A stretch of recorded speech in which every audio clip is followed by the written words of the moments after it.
ప్రణవ్ బాబు ఆదేశానుసారం మరియు పట్టణ కమిటీ ఆధ్వర్యంలో డబుల్ బెడ్రూమ్లు సందర్శన చేయడం జరిగింది.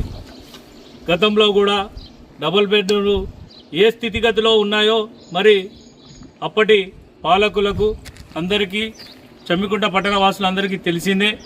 మరి తెలంగాణ రాష్ట్ర ప్రభుత్వం కాంగ్రెస్ ప్రభుత్వం ఏర్పడిన తర్వాత మరి రేవంత్ అన్న ఆధ్వర్యంలో ఇలా శిథిల వ్యవస్థలో ఉన్న డబుల్ బెడ్రూమ్లకు మరి రూపురేఖలు మార్చిన వ్యక్తి ప్రణవ్ బాబు గారు ఆధ్వర్యంలో జరిగింది. ఇది మూమాటికి నిజం. దీన్ని ప్రజలు అందరూ విశ్వసిస్తున్నారు. కానీ కొందరు వర్క్ జరగని వాటిని వీడియోలు పోస్ట్ చేసి ప్రజలను మభ్యపెడుతున్నారు.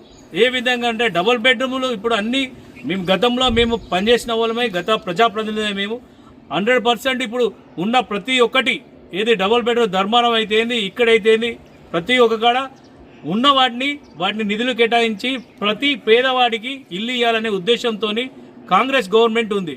కానీ ఇక్కడ కొంతమంది ఏ ఇల్లు కాలేదని చెప్పేసి ఇప్పుడు వాళ్ళ ప్రభుత్వంలో కాలే, వచ్చింది కాంగ్రెస్ గవర్నమెంట్లో అయిన వాటిని మనం ప్రచారం చేసుకుంటూ వాళ్ళు ప్రతి ఒక్కరికి ఇల్లు ఇవ్వాలనే ఉద్దేశంతో ఉన్నది. కానీ స్థానిక ఎమ్మెల్యే పేదవారికి ఇల్లు ఇవ్వద్దనే దురుద్దేశంతోనే మరి ఈ యొక్క రాజకీయ లబ్ధి కోసం చేస్తున్నాడు.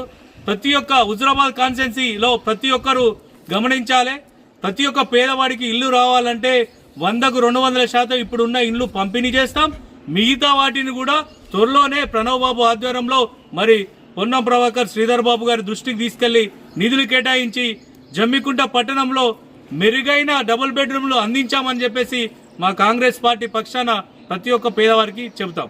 జై కాంగ్రెస్, జై కాంగ్రెస్.